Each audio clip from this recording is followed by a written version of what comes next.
Any athlete is going to experience doubt and just questioning who you are. And I think a big way to move through that is first identifying who you are and what you're about. And I guess on top of that, why you started in the first place. So they basically hook up, I think they're like electrodes to sort of measure different brain waves. They'll put it on different parts of your head and they'll find where one is sort of way out of where the optimal like frequency is. I just watch Netflix or a YouTube video or something like that, work on breathing, things like that, and it'll sort of light up the screen. It'll either like light up the screen so I can watch the video, or volume will work well.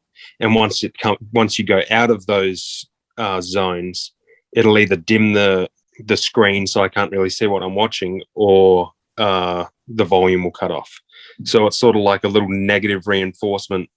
When I'm outside of that zone, it's sort of just teaching my brain to, no, you want to be in this zone. So, I mean, all I do is watch Netflix, but when I have it hooked up, it's teaching my brain to stay in these certain sort of zones. Coach Harbour, because I'm really Harbs. Yeah, here Harbs. We go. When we flew to Denver to play in that AFC divisional game, he wanted us there less than 24 hours. He wanted to get us there as late as possible, play the game, and then get us out, because studies had shown that if the more time you spent at high altitude in Denver, Mile High Stadium and all that, that your oxygen levels go down. So if you go there early, then you're giving yourself a disadvantage. If you go there late, then your oxygen levels aren't going to change within that 24-hour window. There'll be people on the team that the most conversation I've ever had with them is, hey, mate, like, morning. There must be some things that you keep close to your chest, though, in those summits or meetings.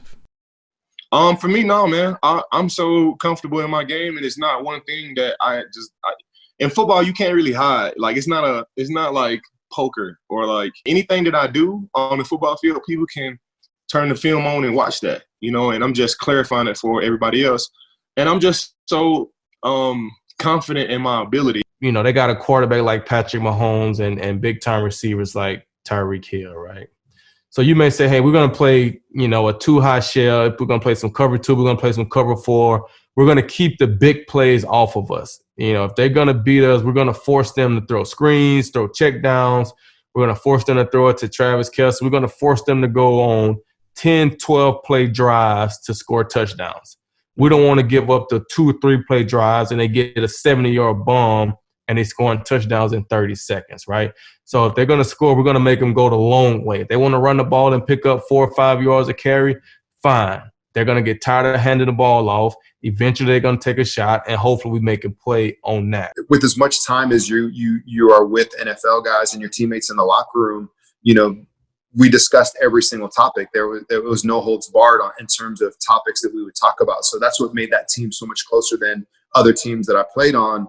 And so when we were in, because of those conversations, when we were in, precarious situations or positions, guys knew that they could trust and lean on the guy that was next to them. Like, I know that you're going to do your job, or I can stray from my job. Can you get my back? If I'm going to try to make a play and do something that's off of my assignment, can you make sure you cover for me?